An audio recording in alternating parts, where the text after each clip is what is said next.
What's up, kids? It's a Too Much Dip podcast. My name's Dave. Jesus. No, my name is just David, not Dave Jesus. It's a Too Much Dip podcast. I'm going to host. We're not going to start it over.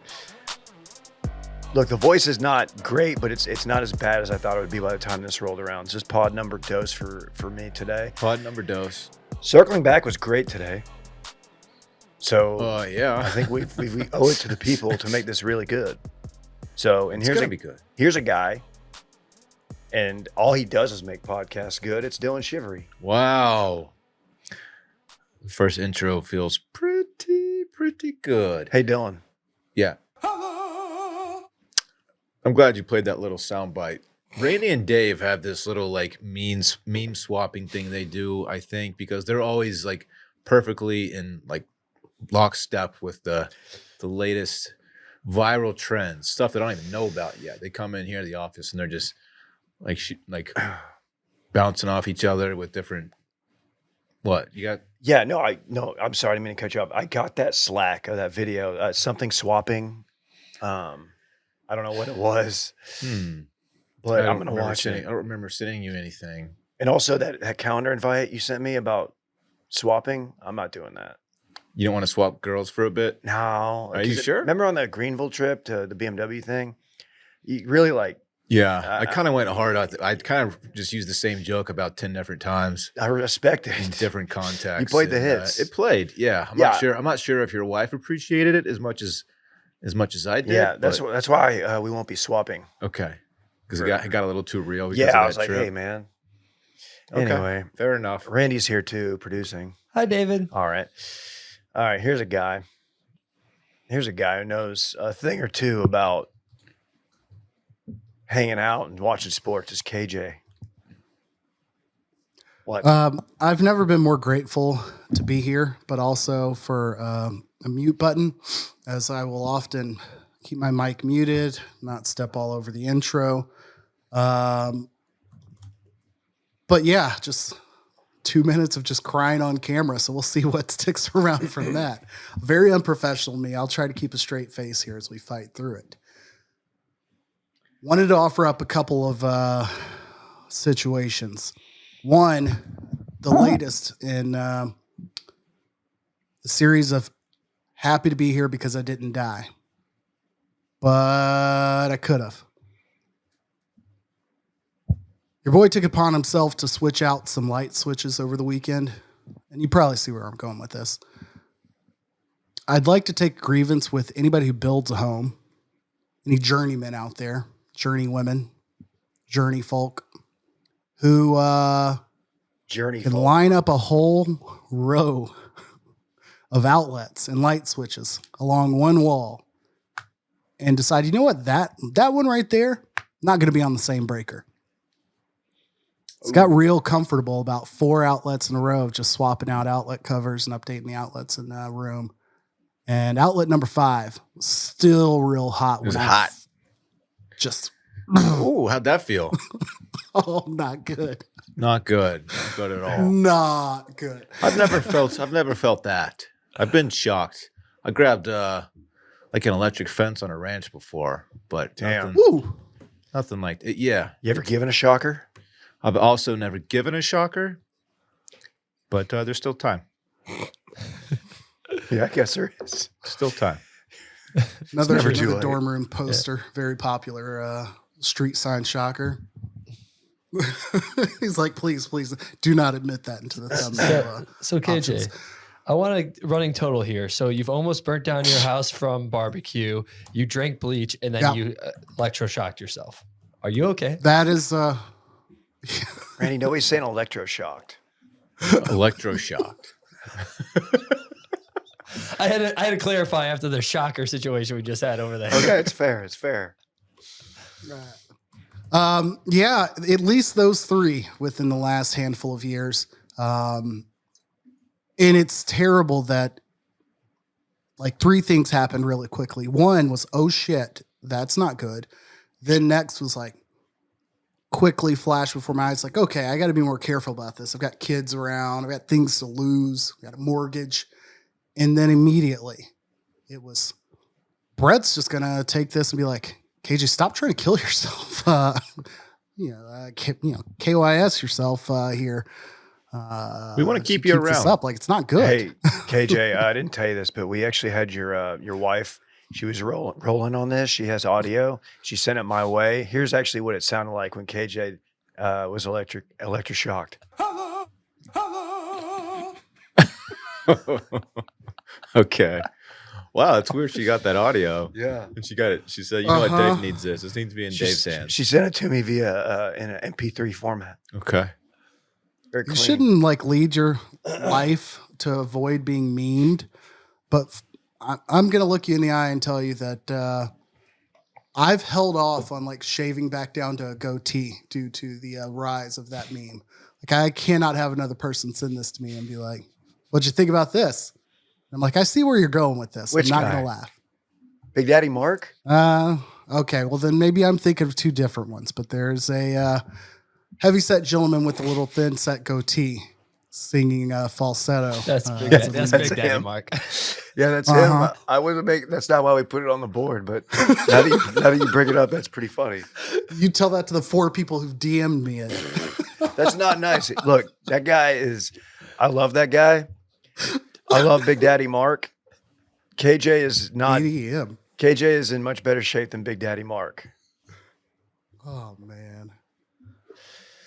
Oh, So yeah, happy to be here. Dang, I had a place to go with all this, and now I don't know what to do. Rats. Hey, was that your Zayo in the fridge? It's a Zoa. Oh, Zoa, that's it. And yeah, it is. Hey. Pretty tasty. I think Zayo was a You almost drank it, didn't Christian metal band. I did on Friday. I saw it in there, and I was like, huh? you? I meant to drink it Friday and I forgot about it. So luckily it was still here waiting for me on Monday morning. Thank you for not consuming my Zoa, I would never do that. as it is hitting quite hard right now. Oh, yeah? I don't know what to say there. I'm enjoying It's it. fucking hitting, baby. I'm enjoying it. Hey, you know what's hitting for me lately? What's that? It's utilizing the promo code WASH20 on roback.com. Yeah. I'm wearing a Roback shirt right now, David. Hey, so I am now the proud owner of a UT Roback hoodie and a SMU Roback hoodie. Okay. When are you And- gonna roll that Longhorn one out? I'll wear it if I get invited to a Longhorn outing in the cool fall. I'll do it. You're catching the Longhorn fever, aren't you? We'll talk about it. You know, I'm riding with my Panthers. I love seeing my guys do well. You know that. Sack number 2 for your boy on Saturday, and he's getting more and more playing time, not just on pass rushing situations. He's a dog, Straight up dog behavior. just dog behavior. The type of course, of behavior you'd expect from a dog. Of course, we're talking about Colin Simmons, the true freshman defensive end from Duncanville High School, now plays for the Texas Longhorns. Yeah. So go use code WASH20. What's that going to get you, Dylan? Washed 20 will get you 20% off at checkout. We got hoodies, we got joggers, we got QZs. Of course, they are rolling out their licensed university apparel lines. I could have said that in a much better way, but you get it. Washed 20. It's a one-time use code, so load the card up. All right. Let's get into it. We got to talk college football. Let's talk college football. KJ, I know you were pretty sad to see what Bama did to your Badgers. I was sad in the sense that it happened so quickly. Being here in Madison, I learned very quickly for work reasons and just general plans, you should know the 6 dates of the home games, reasonably well in advance, because the downtown area is rather difficult to get around during home games. When this was put on the schedule, you multiply that by 3. Hotels were impossible to get for work reasons. We had to work around this 6 months ago, avoiding this weekend. So we knew it was going to be big. The day rolled around, and I'm about 5 or 6 minutes from the airport, and you hear the flyover because the Air Force Base is connected to our regional airport here. And I'm like, oh shit, the game's about to start. I'll get inside in a second. I get in 10 minutes later. Quarterback's hurt, likely out for the year, and then the slaughtering had already begun. It was 8 minutes of, oh, this could be good, and then downhill very quickly. Are you buying the Jalen Milroe hype? Jalen Milroe is a very good quarterback who is obviously a weapon with his legs. He does one thing really, really well, and he throws a fantastic deep ball. He has since he got to campus.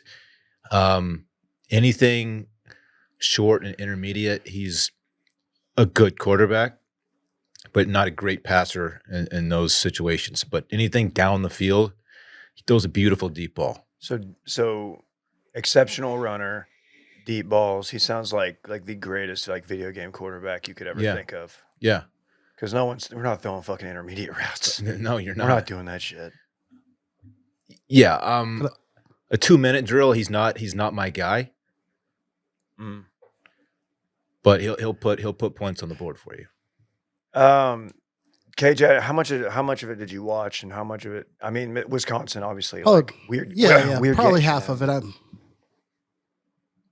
it. About half the game, and I'm sorry I cut you off there, but for Jalen Milroe, for me, he might be approaching like Cam Newton levels of swag,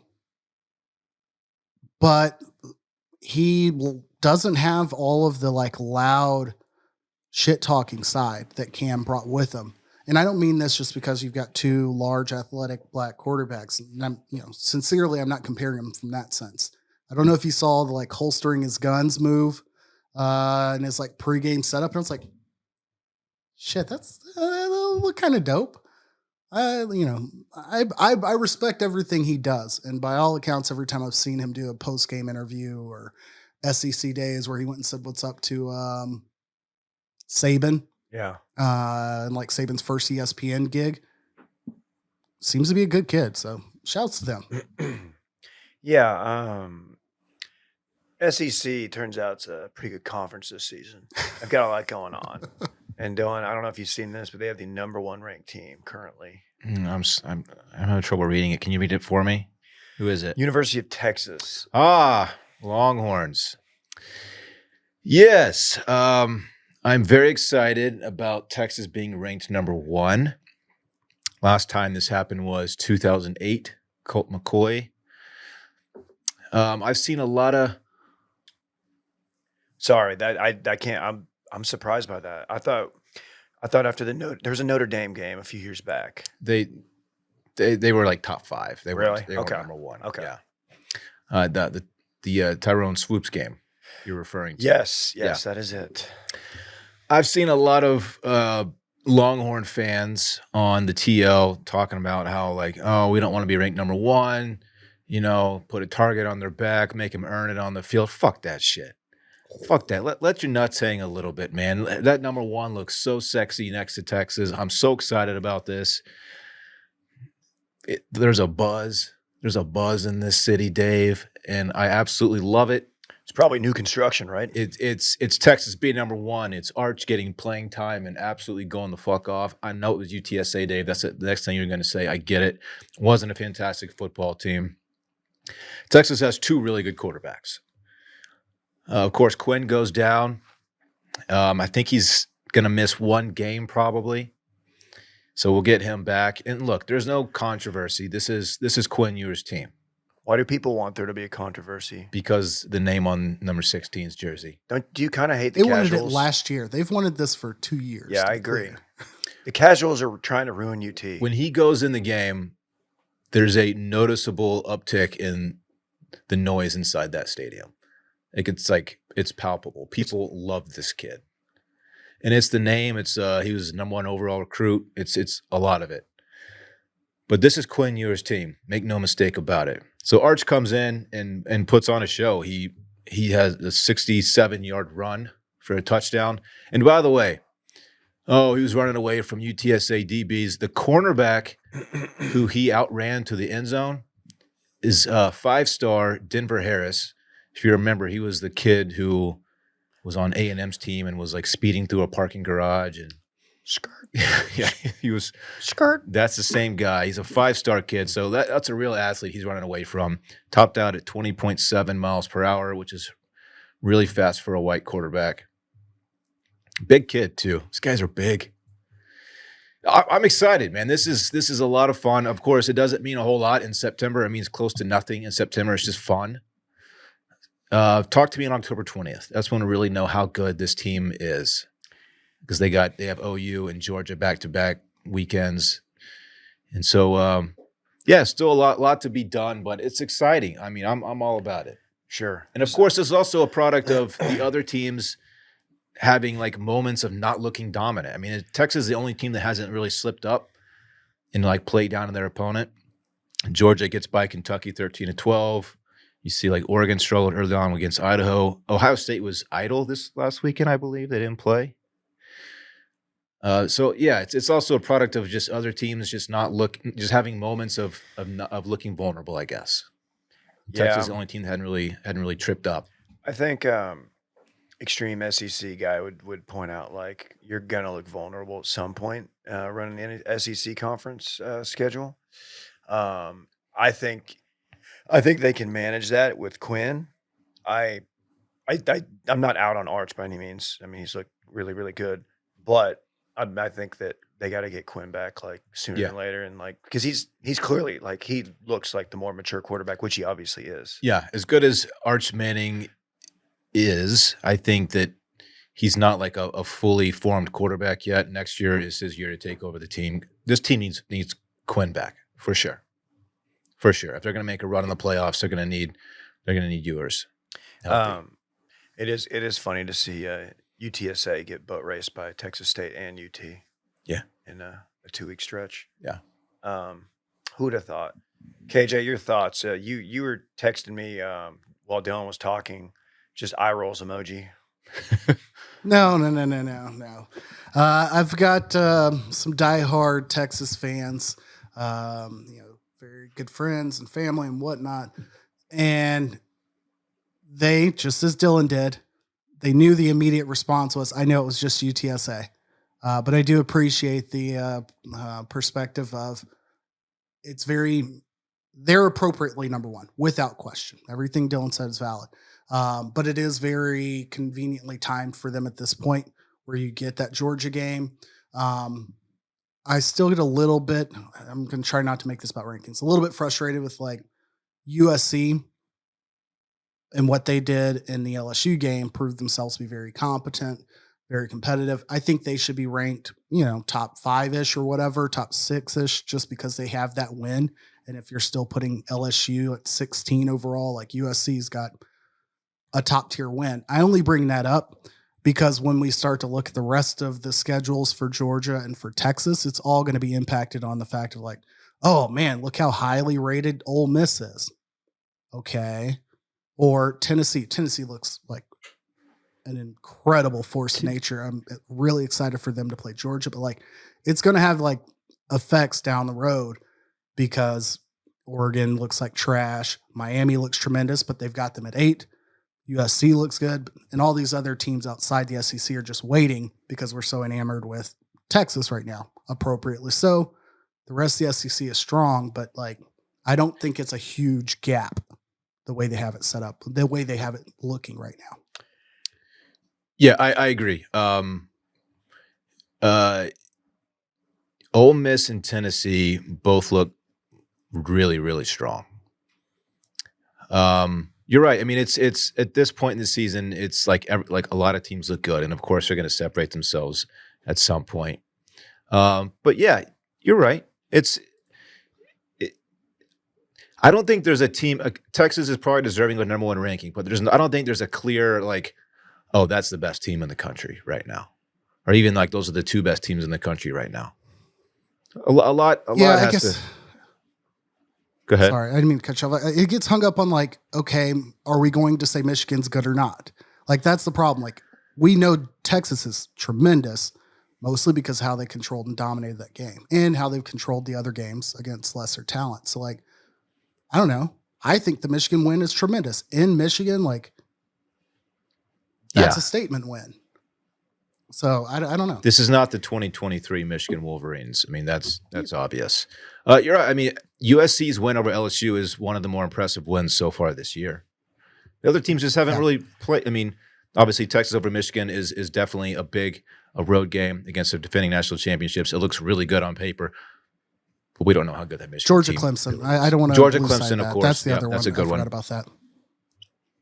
So I got a chance to watch a significant amount of SEC football on Saturday, football in general, but I did watch LSU, South Carolina, which was a great game. South Carolina did impress. They've got some dudes. They've got some dudes on defense. But LSU, first of all, they're really fun. You still got Brian Kelly. No one really likes him, but you still got Brian Kelly up there. I think they found the running back. I don't know if you guys were watching this, but I was watching it, and I was so happy to watch this because I knew this dude was going to be good. Of course, I'm talking about none other than Caden Durham, the 5-star out of Duncanville, maybe 4-star, consensus 4-star, who is a beast. He's fast. The only knock on him is I think he's like 5'10", but he's thick. And he ran anchor on a state championship track team that featured DeCorian Moore. Yeah. So yeah, the guy can move. He can move, and this was his first game getting touches, and because they're running out like 4 or 5 different backs, and he looked awesome. Like he was popping, and he was his balance looks phenomenal, and he had 2 touchdowns, I think, and I was just like, holy shit! So I'm getting messages from all the listeners who are LSU fans, of which there are many, come to find out. And I'm like, yeah, I know. I've been gassing this guy up. So that was really cool to see. Maybe future friend of the show. I don't know. Maybe we'll get him on and just be like, hey, man, remember when you scored that touchdown? It was fucking sick. And that'll be the entire interview. But LSU's really fun. Even though, what's their quarterback? Niedermeyer? Nussmeier. Yeah, Nussmeier. From Flower Mound. He had a little, I gassed him up pretty heavy after the USC game, but deservedly so. And he looked a little rough, but South Carolina's got a good defense. And then I don't know how much of that Georgia-Kentucky game y'all actually watched, but big chunk of the second half. Yeah, I turned it on in the fourth quarter, and that was a really fun game. And I don't know what to think about Georgia after that. But then again, it's just like, okay, this is a thing that happens. Kirby Smart was, he brought up the Missouri game. They do this every year, yeah. I guess. I feel like it's never this soon in the season. I could be wrong about that. But yeah, I don't know, man. SEC, to KJ's point, they've got how many teams? 5 teams, 6 teams in the top 10? Something. I think they are 1 through 8 minus Ohio State or something like that. That's crazy. But it is a really fun league to watch right now. And if you're lucky enough to have a kid who doesn't want to go outside because it's too hot and doesn't mind that you're going to watch football all day, I recommend it. Turns out SEC football, real fun. I want to call out Kirby Smart. There was a moment in the end of that game where, let me frame this correctly. What's their quarterback's name? I can't get Jackson Dart out of my head, and I know it's not him. He's Ole Miss. For who? Whatever their quarterback is. Georgia's quarterback. It's escaping me right now. Oh, Carson Beck. Carson Beck. Play occurs in which I believe they picked up a first down. Or whatever happened was not that terrible. But there was a timeout that shortly followed. They go to the sideline and they slow it down. They show Kirby Smart screaming, "What the F were you thinking?" Or "What was that?" or something along those lines. And Carson Beck is fully acknowledging of drops his head, nods. He's like, "Yeah, that's on me." And Kirby Smart's continuing to kind of not yell, but talk to him, and then works himself up into a full-blown scream directly into the guy's face at a point where they were in control of that game. Not in control, but they were just running to get first downs and run out the clock after the infamous punt. And in that moment, I'm like, damn, that's a real Gary Patterson-ass move. I get it, dude, you're tense. I'm not saying you should be celebrating and super happy, but tearing your quarterback a new one in that moment, unless he just went out and fully changed the play, it's just, there's a line, man. And I just can't rock with any coach where it's I'm going to coach you hard, but I'm also going to be full-blown disrespectful to your face. Is he? And that crossed that he line comes from the Nick Saban school of coaching. Saban was a red ass. He'll get in your ass. I was going to ask, is he your red ass of the week? Definitely red ass of the week without question. Okay. So consider yourself served, Kirby. I had the Missouri Tigers on upset watch. I had issued a watch just because I've drank the tea on Bill O'Brien in BC. Turns out, they covered BC, and that was a really fun game. And Mizzou didn't look great, but Bill O'Brien, dude, reclamation story from the ashes. I'm not going to call for him to like coach my pro team, but like the thing that the ACC has, and I guess the SEC has it from like a talent development and like offensive power standpoint. I think the ACC has a ton of like high quality coaches, whatever I mean by that, but like Mac Brown, Bill O'Brien, the guy up in Syracuse, like who will win games because of their coaching and or keep their teams in it because they're coaching. Manny Diaz, Chris Ball down in Miami, like there aren't a bunch of dudes who are like out there trying to prove that they can score the most points or do the craziest things. But I think that Bill O'Brien's a perfect example. It's a stupid line, but I think Bill O'Brien's a perfect example of like get in a game with a team that's much better than you, control the game, keep your team in it, and give them a shot.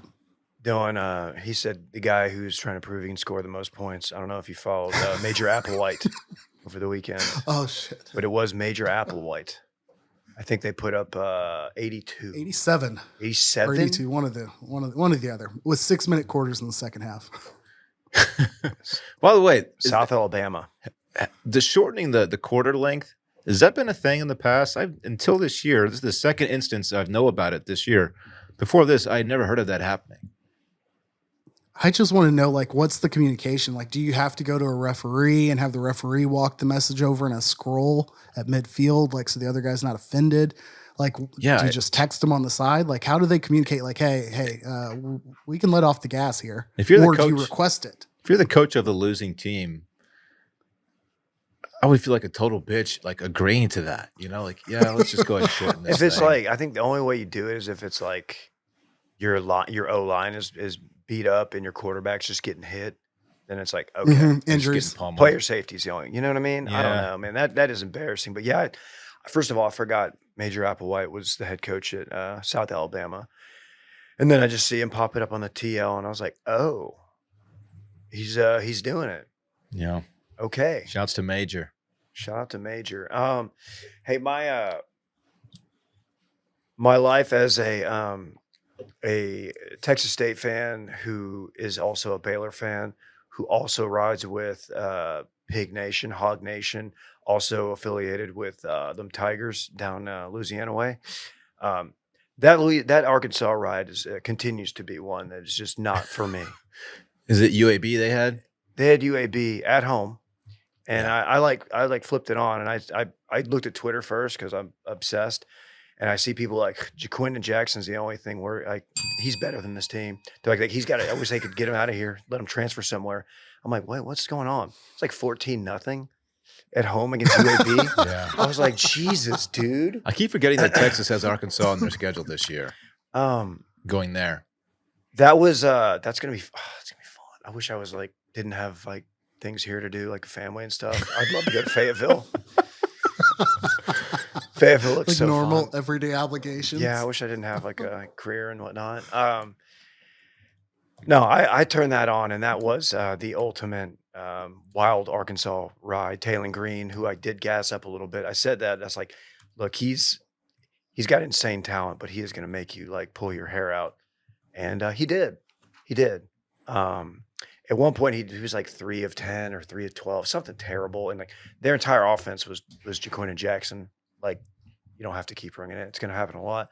And he looks great. I think he's like the leading rusher in the SEC right now. Granted, it's against UAB, but like it was fun to watch. And Arkansas, dude, I don't know how y'all do it. All my pigs out there. That's a tough thing, pal. Like they pulled it out. They did pull it out, but yeah. Anytime you look, and it's 14-0 at home against former Baylor great Jacob Zeno. Do you remember that name? Oh my goodness, yeah. He is now the starting thought quarterback. of him, but yeah, He's now the starting quarterback at UAB. Trent Dilfer University. Trent Dilfer. And I forgot about him. I was like, who's this dude on the sideline, this meathead? And it was Trent Dilfer. He's still allowed to coach after like destroying that kid on Correct. the sideline. Yeah.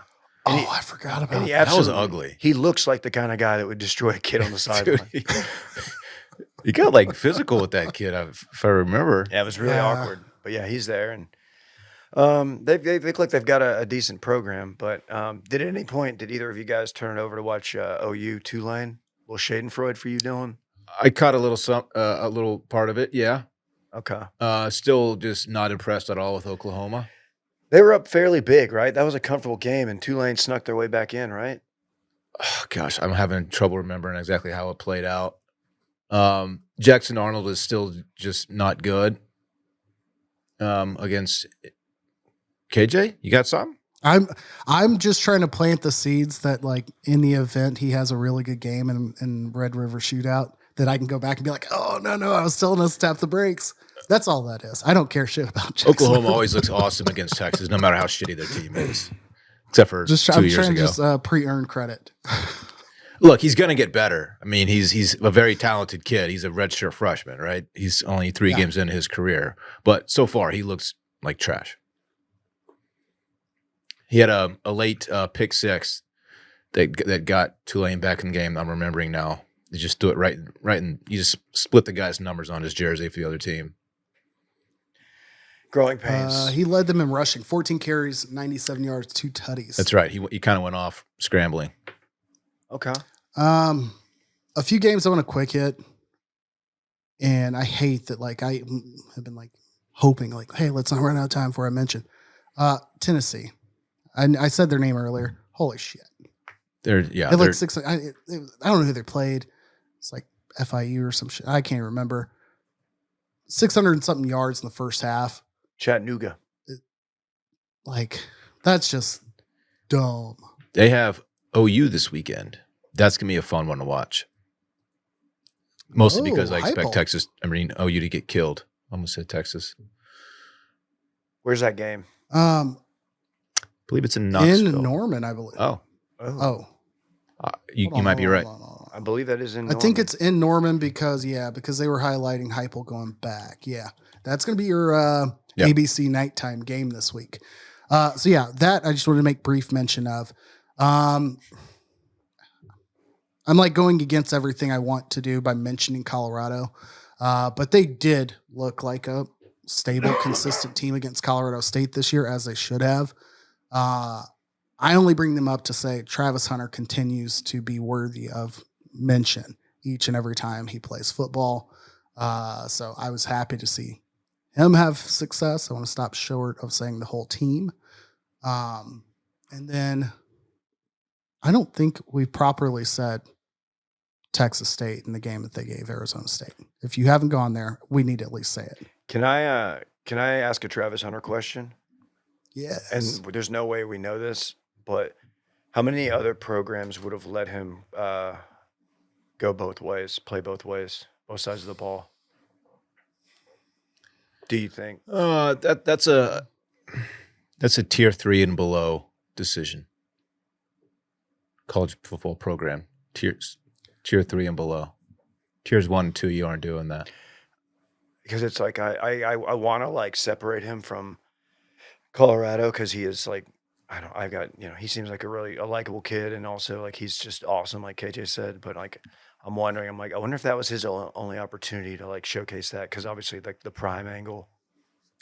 Florida State had him committed, if you recall. Like he flipped from go. Florida State to Jacksonville State. That's right. Or to not Jacksonville State, Jackson State. Shout out to Rich Rod. But again, that was pre-Norvell, so who knows what the commitments were at that time. So then would that have been Jimbo? Ooh. No. It was either like early Norvell and or Jimbo, and you got to think like a little bit of both staffs recruiting him there. So yeah, I'm sure others committed to it. The thing that I think we're seeing a lot of, especially as the NIL era takes over and the transfer portals, like is what it is. Like this is his year 3, right? Jackson State, injury year at Colorado this year. So 3 years ago, 4 years in his recruiting year, like I don't think teams were navigating, hey, if I commit to this guy for this spot, I'm likely going to deal with transfers behind him. Regardless of that talent, how good they are, how good the person behind, like somebody's going to transfer out of that room. So now you're not only talking about playing time and health and all that, but like you're risking losing players in 2 different positions in a room nowadays. So I don't know if teams would have been willing to take that jump this go around. Colorado, by the way, the nighttime game on Fox against the Baylor Bears in Colorado this weekend, this Saturday night. Baylor Bears featuring a friend of the show, a friend of a friend of a show, a family member of a friend of the show, now running Sawyer Robertson out there, who looked phenomenal against Air Force at home. Much needed. Give us a call, Sawyer. Give us a call. Hit the dip line. Yeah, Texas State. The Thursday night game. A lot of buzz. T-State's gotten a ton of hype, and it wouldn't be a T-State game if you weren't expecting a little bit of a letdown. But I honestly, yes, it sucks that they lost a very winnable game that they seemingly had in control, but they held themselves very well. They showed out. You had a bad fumble. You had an interception. But all in all, you lost to a good Arizona State team that can run the shit out of the football, and you locked down their running back. Can't remember his name. Big white dude who just put up 250 yards. Scatterboo or something? Scatterboo. Yes, skateboard or something. Skateboard man. Yeah, that was. I was impressed by the T-State defense. Now, end of the fourth, when it came time to seal in the game, they looked pretty run down, but that was fun. That was really fun. Sam Marcus showed out. I think they looked really good. I know they had some recruits down there for that game, and that was great. And I'm fully convinced they can go win 9 or 10 games this season. I think after that game, and then how similar they played UTSA, you want to be able to beat bad teams. UTSA is having a down year, clearly. But, they controlled the game. UT dominated them. There should have been a huge discrepancy in terms of how those games looked. But there wasn't. Not saying Texas State's on that level, but, they look to belong, which is a tremendous time to look to belong, with the Pac-2 becoming the Pac-8 over the weekend. I didn't have it on the rundown, but they added every school that had state in it west of the central time zone, minus Arizona State, I guess. Colorado State, Washington State, I don't know, Fresno State. They had a bunch of Mountain West teams. So you got to think they're going to add some Texas teams or a Texas team. Could be. Texas State, yeah. It'd be wild. Or Big 12 could just swap out U of H or something. By the way, Florida State is so bad that we don't even talk about them anymore. I feel it's just bad at this so point. ugly. They're 0-3, lost to Memphis by 8. They're just a lost program. It's ugly. Have they made, Norville's buyout's $6 million and then $2 million at the end of the year. No question, you got to go. But I'm very selfishly upset that they're so shitty because SMU plays them as their first ACC game, and you want that to come with some cachet in a couple weeks. And then I'm going to Notre Dame, Florida State in November. Nice. So now that's real crap. Is SMU going to be favored in that game? Got to be, right? Well, we'll see. We've got a new quarterback, and we're playing the final scheduled Iron Skillet game this weekend. Emphasis on the we, as I will be here and just rooting them on. So I don't know if Kevin Jennings stays consistent and they don't get embarrassed against TCU and they learn how to block. I think they win TCU. They're favored in the Florida State game, and who knows if they, what the outcome is. But I'd be very happy to be 4-1. Okay. Can we give a shout out to our good friends at the DraftKings Sportsbook? Oh yeah. TD, Tutty, Tizzuti, Tizzuti, taking it to the house. Whatever you call a touchdown, they matter more at the DraftKings Sportsbook, an official sports betting partner of the NFL. If you're ready to place your first NFL bet, try betting on something simple like a player to score a touchdown. You know what I mean? Look, last night we had a pretty wild, or yesterday, man, pretty crazy day in the NFL. You had O linemen scoring. You had some staples. You had like CD Lamb scoring. Everybody knew that was going to happen. Head over to DraftKings right now and keep in mind that lines and odds are subject to change. If you're ready to do a touchdown dance of your own, go do it. Go bet on a player to score a touchdown. Score big with the DraftKings Sportsbook, the #1 place to bet touchdowns.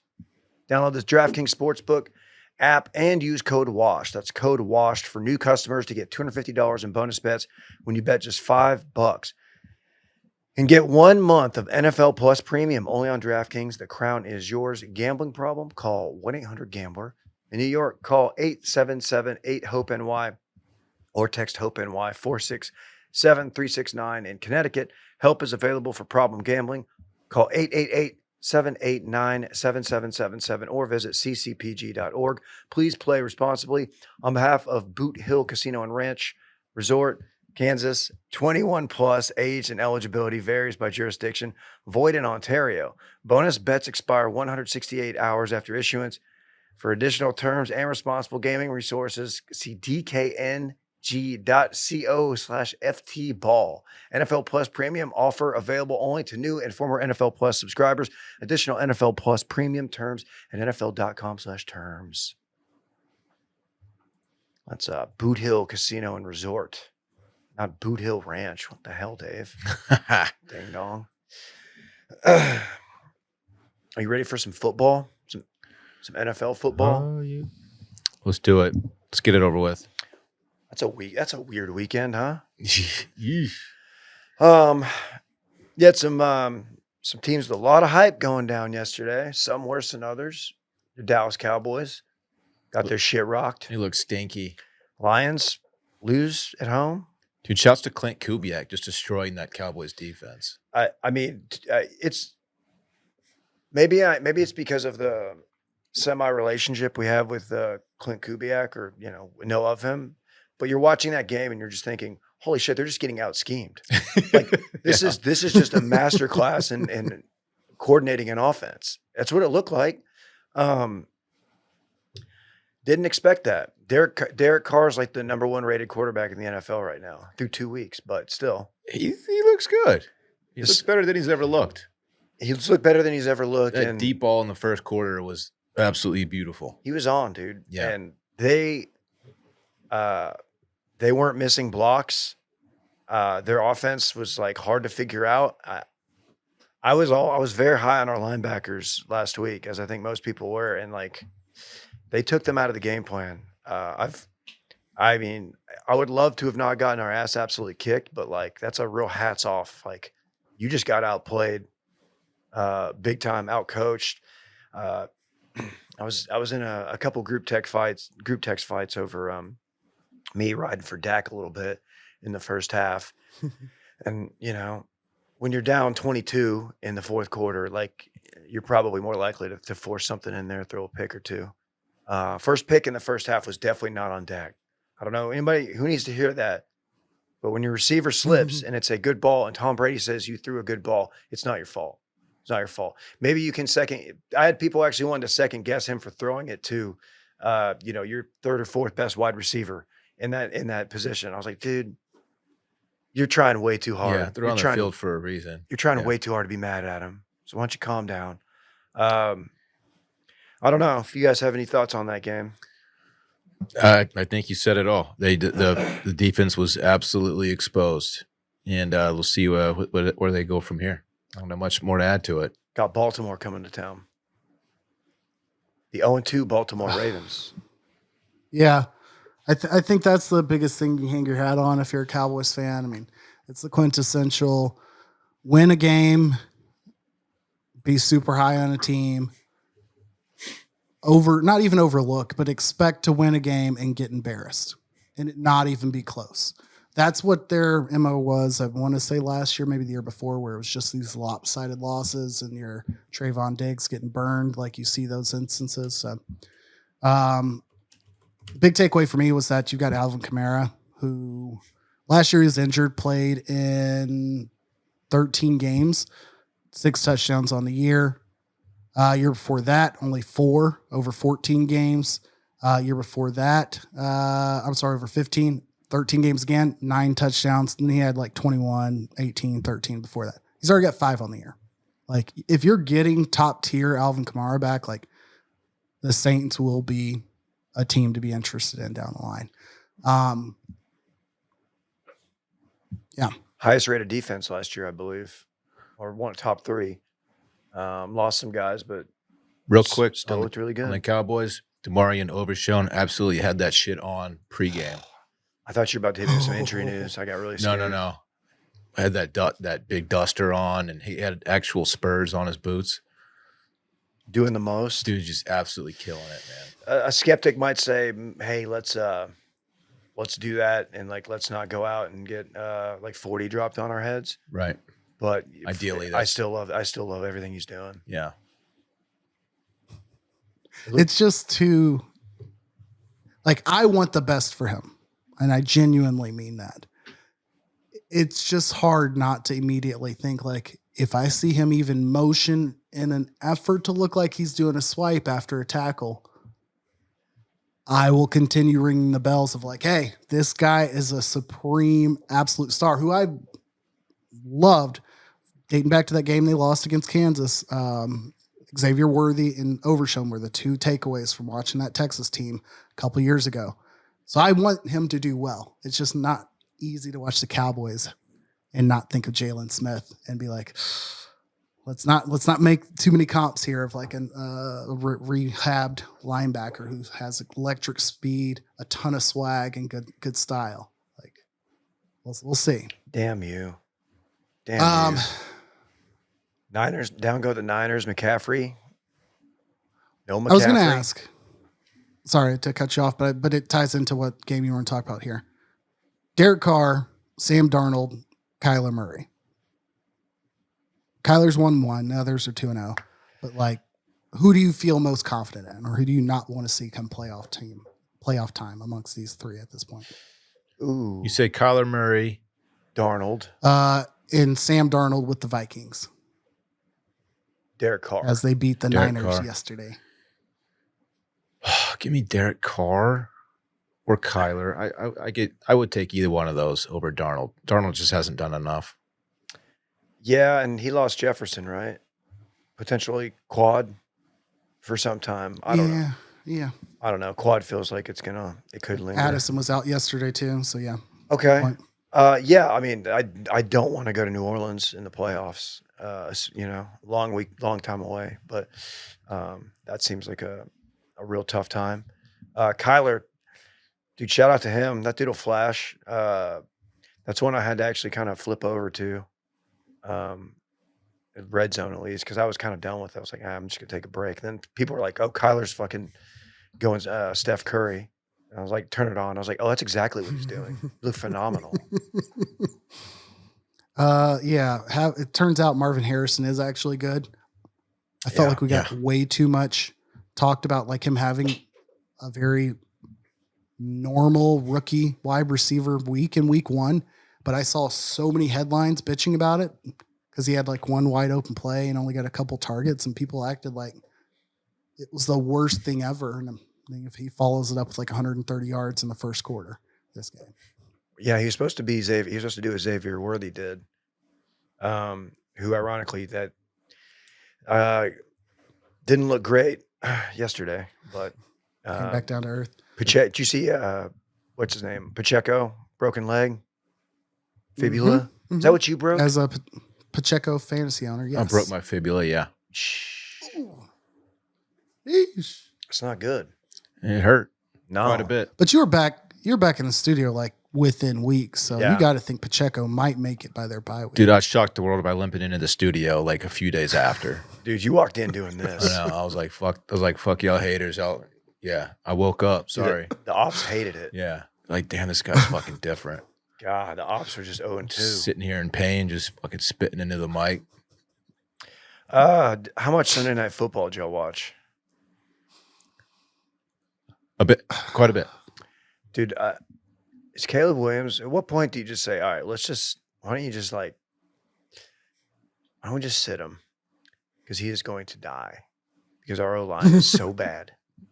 Dude, he was taking some of the was it what's it? Danielle Hunter? That last sack, Daniil, dude. Like I was watching him, I was like, and every time it was one of those things where like you're waiting for like the pile to get peeled off, and you're like, is he okay? Is he about to have Dak foot? Like or worse? Like he was getting lit up, man. It's just the same old Bears. Randy, what the hell are we gonna do about your Bears? I don't know. All right.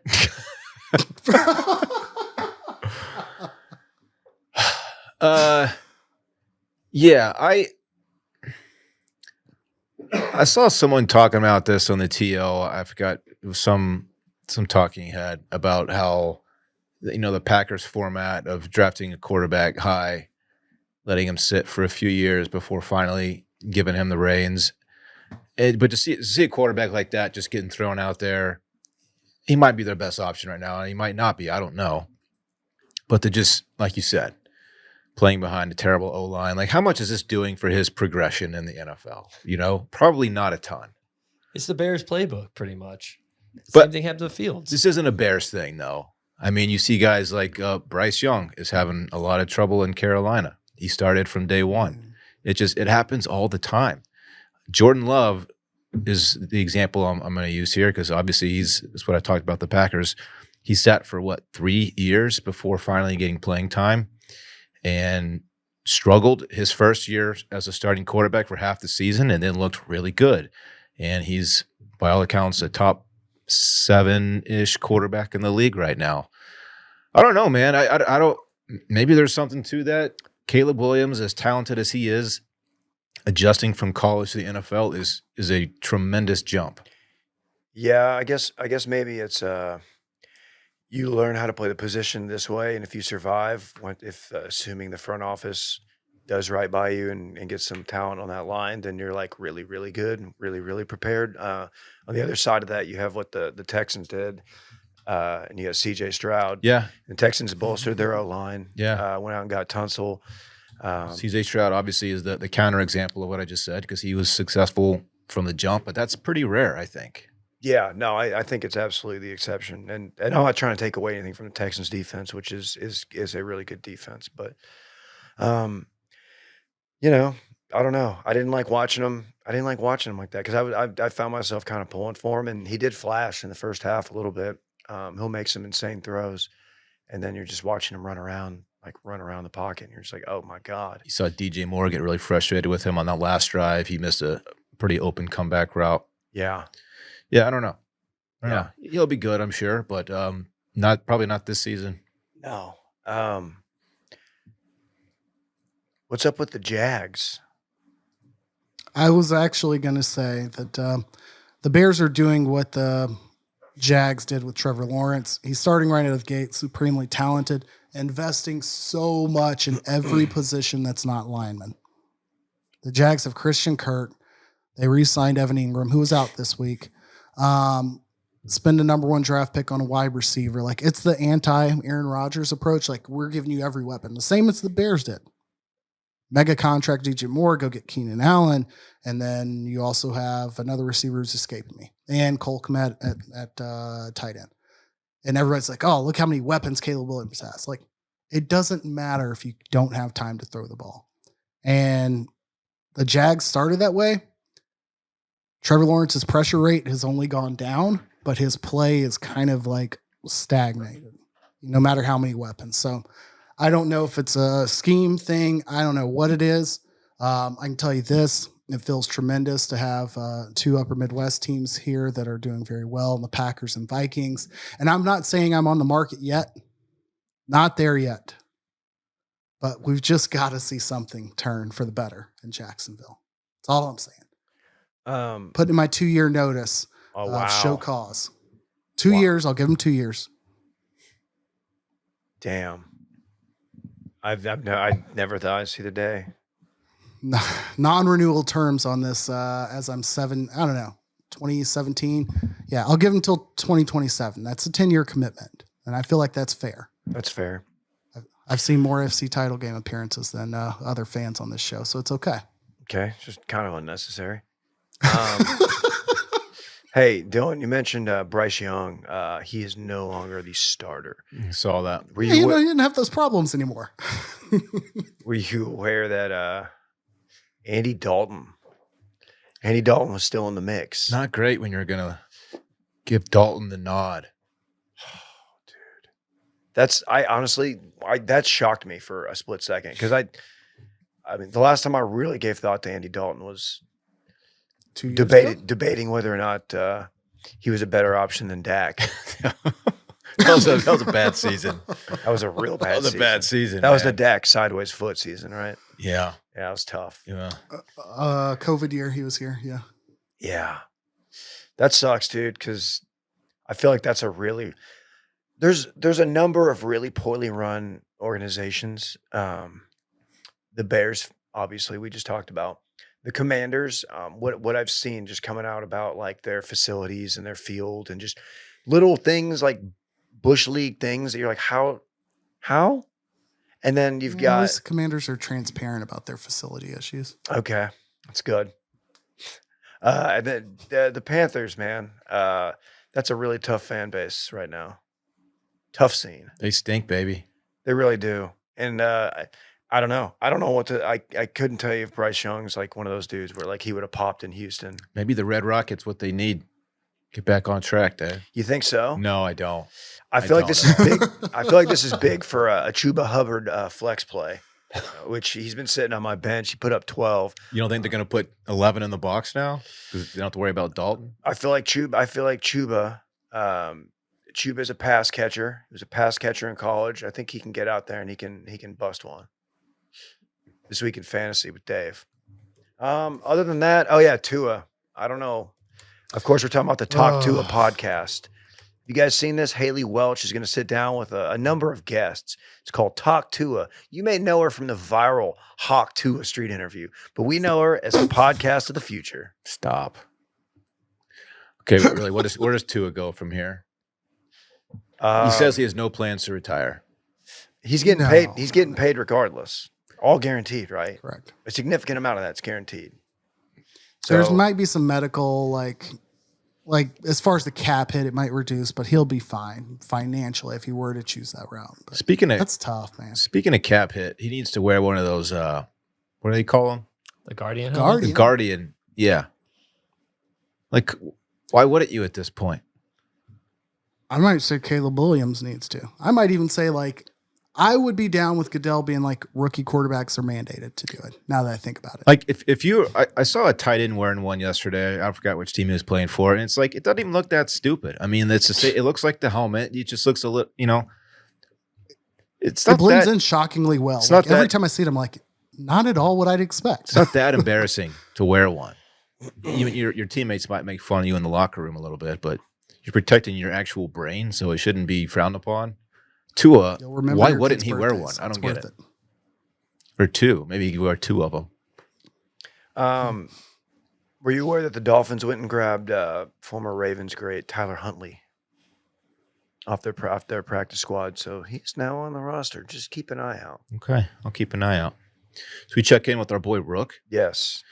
Brent Rooker, our boy, went deep again yesterday. That's 37 piss jobs on the year.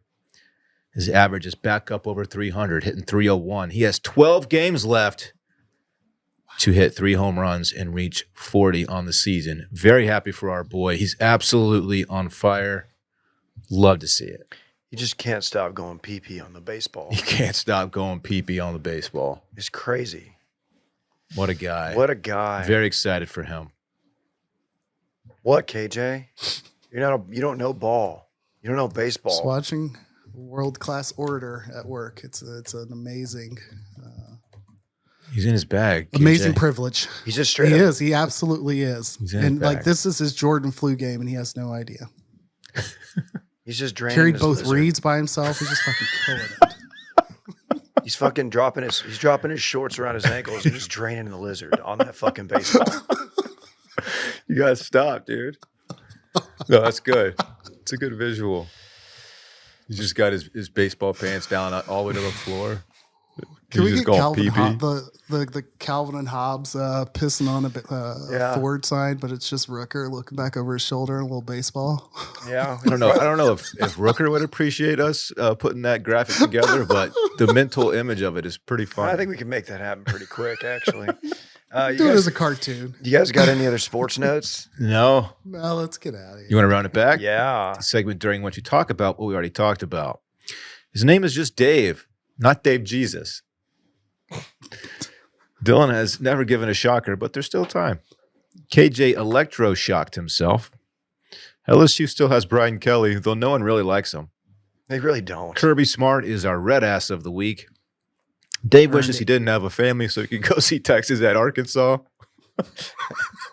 Shouts to all the pigs out there. Jaquin and Jackson still looking strong for Arkansas. Randy?